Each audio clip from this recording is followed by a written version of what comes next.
We've reached the section in our Seder where we recall the 10 plagues. And if you've got a cup of wine in front of you, as we say each plague, we empty out that cup of wine, diminishing it with a drop by drop, as a way to say that we can't celebrate with a full cup, which symbolizes joy, knowing that such pain was brought to the Egyptian people. I want to speak for a second about the plagues. And about one specifically.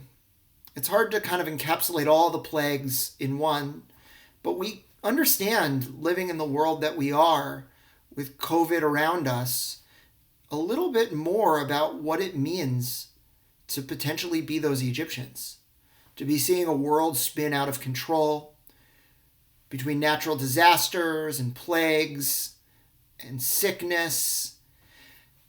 It becomes a world that is incredibly scary and chaotic for them.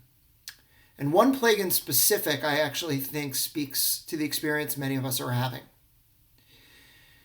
It's said in our tradition that the most troublesome plague of all was potentially not even the death of the firstborn, but rather the days of darkness, the second to last plague. And according to Midrash, this darkness wasn't just a darkness that made it so you couldn't see. It was this deep fog of darkness with a consistency almost like peanut butter, such that you couldn't really move around, you couldn't see the hands in front of your face, but you also couldn't interact with people.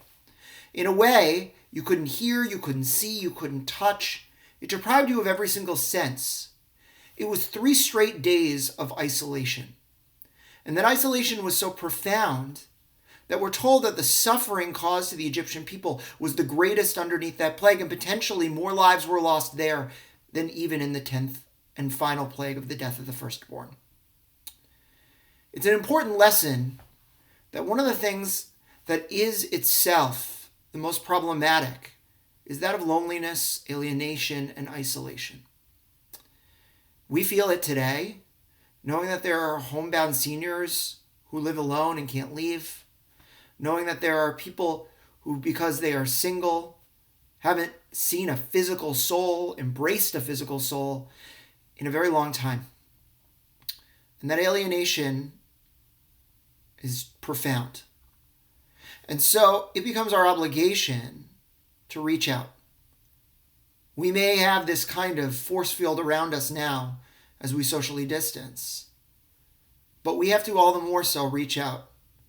Reach out virtually, by telephone, by email, by computer, and in doing so, create a virtual community.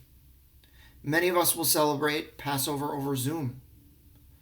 And although it is imperfect, the goal is to find those people who are sitting in darkness and maybe just a little bit use the tools at our disposal to bring them light.